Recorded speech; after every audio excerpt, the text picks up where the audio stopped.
Hello and welcome to Chicanime. My name is Lauren, and today I'm going to be watching a video from a creator called No More Operator. It's about how strong is Freiren, really.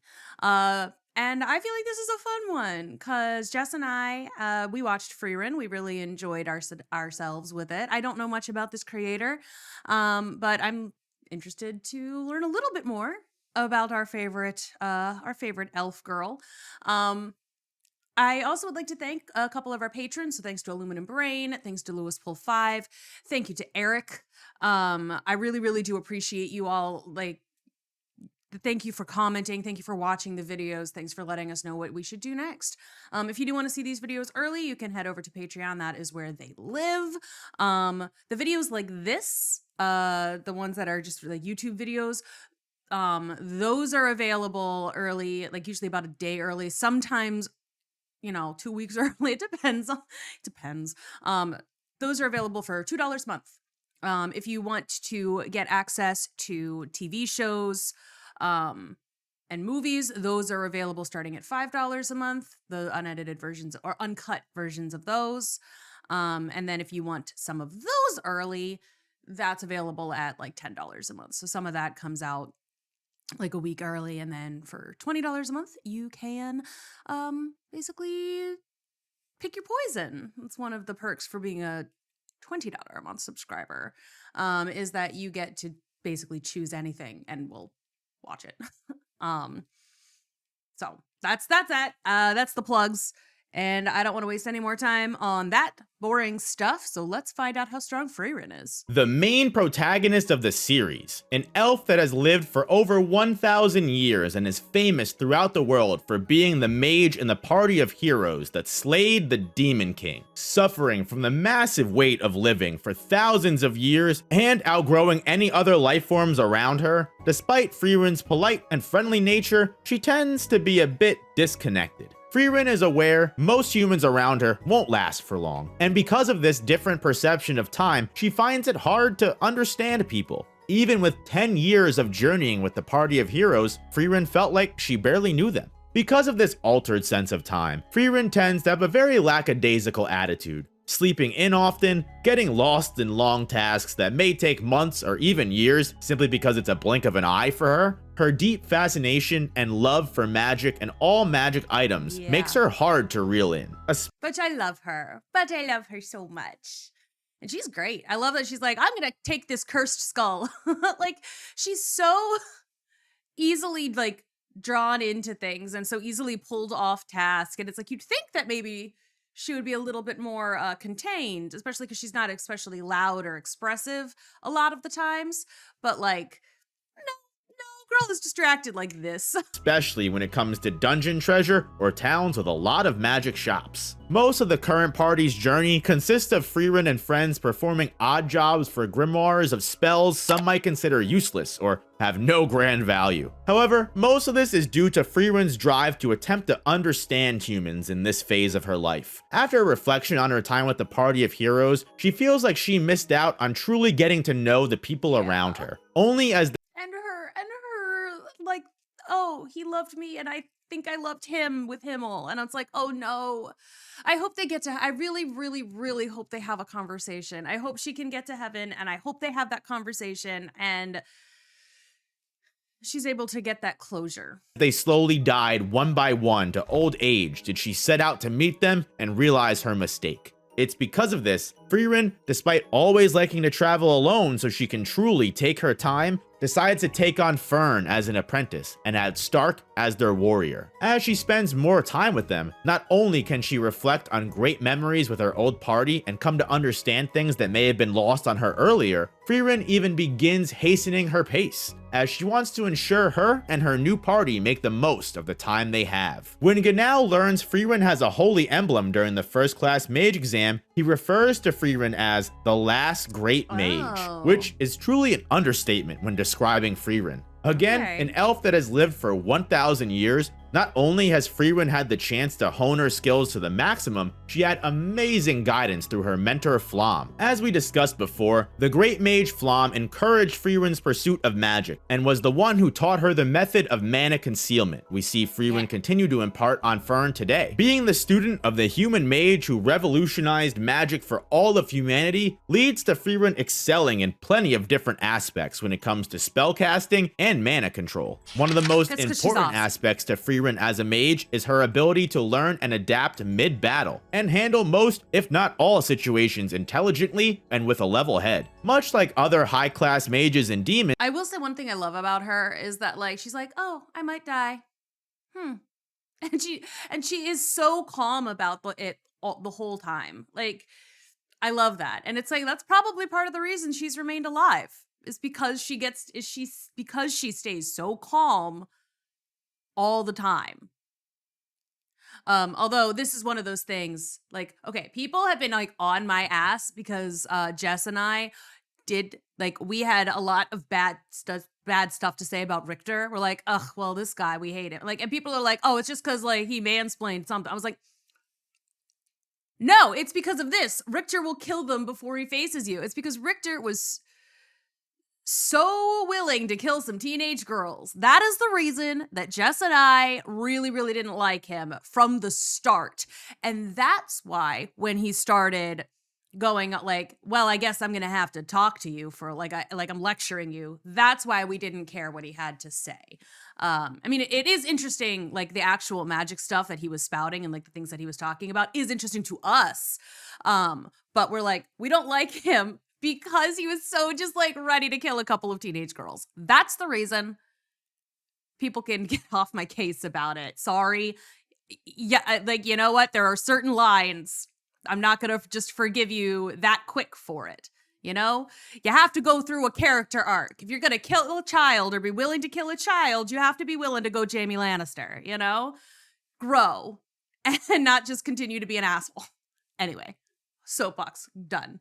Her brain is easily able to fight and cast high-level spells simultaneously whilst analyzing an opponent's magical barrier or area of effect spell. However, Freiren's ability to deconstruct another person's creations are unreplicatable. In one whole day, Freiren was able to analyze the Great Mage series barrier for the exam location and use her mana to shatter it into pieces. You know what? You're right. I hadn't even considered that it was just one day, that like she really didn't have that long to think about it.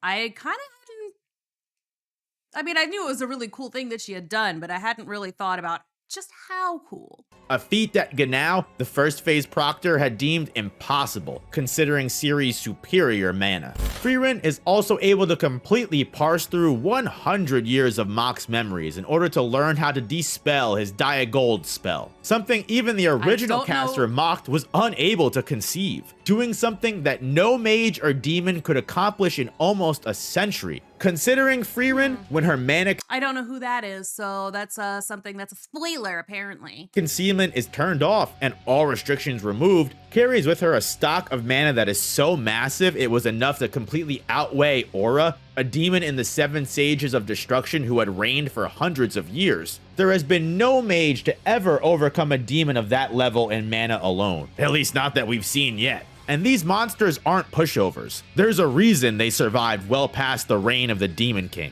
Although Freiren is able to fight on par with great demon level warriors like Solitar or Mocked, she is noticeably on the back foot in most of these encounters. Solitar is able to wound Freiren multiple times in their fight and shatter her defensive barriers with both her swords and concentrated mana bursts. Dang. Mocked is also able to use his golden blade to rip through Freiren's defenses as well, to the point even now she's unconfident if she could win in a fight against him. Granted, right. We're getting a lot of spoilers here, just so that's fun. I mean, I'm probably going to forget it by the time season 2 comes out, but I will put a warning in that there are going to be spoilers for things that have not shown up in the anime. Mocked is the strongest Sage of Destruction, and Solitar is a complete anomaly in the demon hierarchy that Freiren does ultimately triumph over. Well, yeah, look at her. She's smiling. That's weird.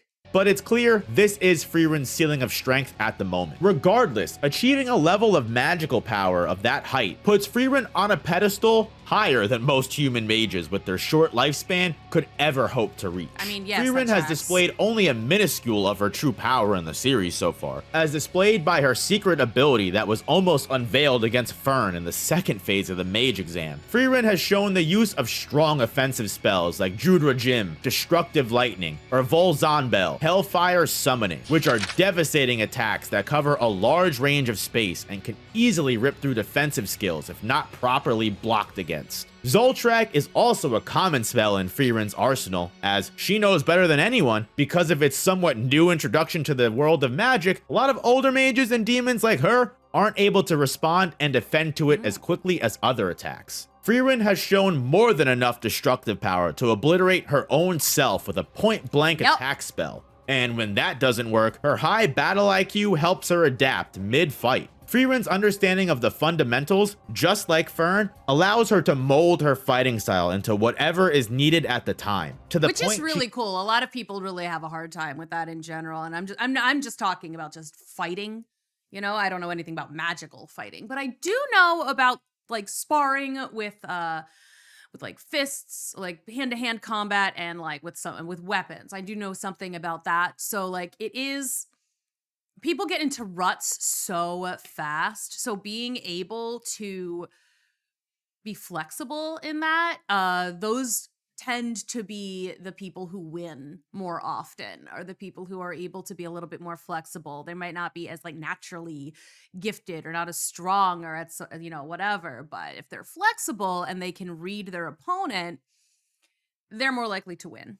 She can even learn new spells on the fly if given enough information, showing when Freiren pulls a straight Goku against Salatar and copies her mana burst within little to no time at all. In the second phase of the mage exam, when pushed against the wall, the clone of Freiren also unveiled some kind of crazy force attack that was enough to completely cripple Fern. There was a couple of things like that she did in the in that second exam where with the replica that was like, holy shit, we haven't seen Freiren do anything like that. Snap her stave beyond repair and almost crush her under the weight had real Freiren not landed the killing blow while her guard was down. So there are even more hidden powers and spells Freiren has yet to unveil. As she tells Fern, it's been years since someone's made her bring that technique out. Still though, regardless of Freiren being one of the most powerful mages in the series, she still, like everyone else, has her flaws. She counts herself as one of the older mages that Zoltrak still catches off guard due to not having the ingrained reflex of defending it just yet, and surprisingly, Freiren also shares a very similar mistake to a lot of rookie mages, where their mana detection falls flat for a moment in the middle of casting an attack spell. Literally a weakness that kept Sharf all the way down at the bottom, which is crazy when you think about it. But because Freiren is so overwhelmingly powerful, something as minuscule as that doesn't affect her performance in battle unless she's up against a similar threat level. Elves, when mages, are always going to have the advantage of time against humans, as they have thousands of years to sharpen their edges and mold themselves into top-tier threats. And this goes especially for our #1 mage. Yeah, she's a good girl though. She's a good girl though. We love her. Ooh, and then the next video that he did is a longer one. It's called Freiren's Exam Arc is Underrated. I'm actually kind of looking forward to watching that. I think this will be fun for me. I think I want to start watching a few more of these like Freiren videos, and it's just been difficult to find. Oh, that's not the next. It's not him. It was the autoplay, but I will be watching a video by Kamimashita called Freiren's Exam Arc is Underrated at some point. I just think that these are kinds of interesting, and I want to look at more videos like this, which and analyze other shows that I've watched, because so far mostly the ones that I found are from Overlord, which again, not a problem. I really enjoy watching like the Annie News Overlord, the Zoronic Kaiba, you know, like I really been enjoying watching those guys talk about Overlord a lot, and I've learned quite a bit.